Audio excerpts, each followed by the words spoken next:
உங்கள் மனைவியோ காதலியோ உங்களை காதலிப்பதை குறைத்துவிட்டார் அல்லது நிறுத்திவிட்டார் என்பதனை பின்வரும் 9 நடவடிக்கைகளில் நீங்கள் உணர்ந்து கொள்ளலாம். 1. நீங்கள் தொட்டு பேசுவதை அவர் நிராகரிப்பார். அனைவருக்கும் தொட்டு பேசுவது பிடிக்காது.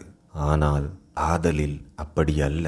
காதல் செய்பவர்கள் தொடுவதையும் தொடப்படுவதையும் விரும்புவர். ஆனால் உங்கள் தொடுதலை அவர் நிராகரிக்கிறார் என்றால் அவர்களது நேசம் குறையும்படி ஏதோ நடந்துள்ளது என்பதை உணர்ந்து கொள்ள வேண்டும். 2.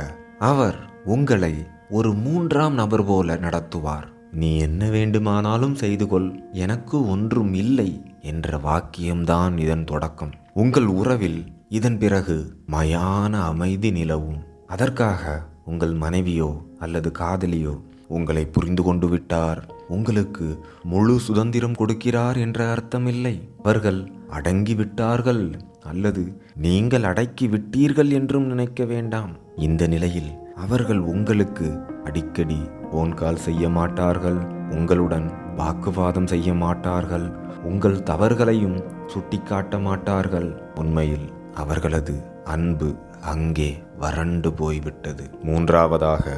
உங்களை குறித்த உற்சாகம் குறைந்துவிடும். இது பெரும்பாலான உறவுகளில் அடிக்கடி நடப்பதுதான். இதனை சரி செய்ய உங்கள் மனைவியோ அல்லது காதலியோ புது முயற்சிகளை கூட எடுப்பர். ஏதாவது கோவிலுக்கோ சினிமாவுக்கோ வெளி இடத்துக்கோ அல்லது உறவுக்காரர்களின் சுப காரியங்களுக்கோ செல்ல அவர்கள் திட்டம் போடுவர். அதற்கு நீங்கள் உடன்படவில்லை எனில் அவர்கள் உங்கள் மீதுள்ள உற்சாகத்தை கொஞ்சம் கொஞ்சமாக இழப்பர். உங்களுடன் நேரம் செலவிடுவதற்கு பதிலாக தனியே உட்கார்ந்து டிவி பார்ப்பது, அவர்களின் நட்பு வட்டாரத்துடன் வெளியே செல்வது என அவர்களது நடவடிக்கையை மாற்றிவிடுவர். உங்களது நாள் எப்படி இருந்தது என அவர்கள் கேட்க மாட்டார்கள். நீங்கள் அவர்களிடம் கேட்டாலும் அதற்குரிய பதில் கிடைக்காது. 4. அவர்களுக்கு எப்பொழுதும் வேலை இருக்கும். பெண்கள் இக்காலத்தில் சமூக மற்றும் பொருளாதார நிலையில் ஆண்களுக்கு இணையாக இருக்க வேண்டும் என எதிர்பார்க்கின்றனர். ஆண்களும் இதை ஏற்றுக்கொள்கின்றனர். அவர்களும் ஆண்களைப் போலவே வேலை செய்கின்றனர். ஆனால் நேசம் இருக்கும் இடத்தில் எவ்வளவு வேலை இருந்தாலும் அவள் உங்களை காதலிக்கிறாள் என்றால் அல்லது உங்கள் மேல் உண்மையான நேசம் இருக்கிறது என்றால் அவளுக்கு உங்களுக்கு ஒதுக்க நேரம் இருக்கும். அப்படி இல்லாவிட்டால் கூட அவள் அந்நேரத்தை எப்படியாவது உண்டாக்குவாள். ஆனால் உங்களை நேசிப்பதை மட்டும் அவள் குறைத்தாலோ நிறுத்தினாலோ அவளுக்கு உங்களுடன் செலவழிக்க நேரம் இருக்காது. எப்பொழுதும் வேலை இருக்கும். வார கடைசியிலும் ஏதாவது வேலையோ அல்லது தன்னார்வ பணியோ அவர்களுக்கு இருந்து கொண்டே இருக்கும். 5. உங்கள் கருத்துக்களை அவர்கள் கேட்க மாட்டார்கள். இது அவர்களது சுதந்திரம் என நீங்கள் நினைக்கலாம். ஆனால் பெண்களுக்கு அவர்கள் செய்யும் சிறு சிறு விஷயங்களிலும் கருத்து தேவைப்படும். உடுக்கும் உடையிலிருந்து எடுக்கும் கூடை வரை பெரிய காரியங்களில் கூட இதுபோலத்தான். ஆனால் காதல் குறையும் போது பெரிய முடிவுகள் கூட உங்களை கேட்காமல் நடந்து முடியும். 6.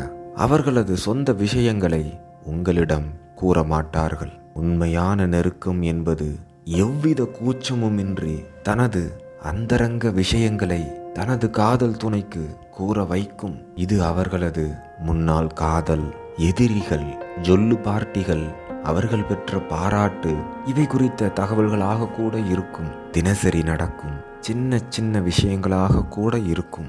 நேசம் குறையும் பொழுது இவை குறித்து உங்களிடம் பேசுவதும் குறையும். 7. முறையான பேச்சுவார்த்தை இருக்காது.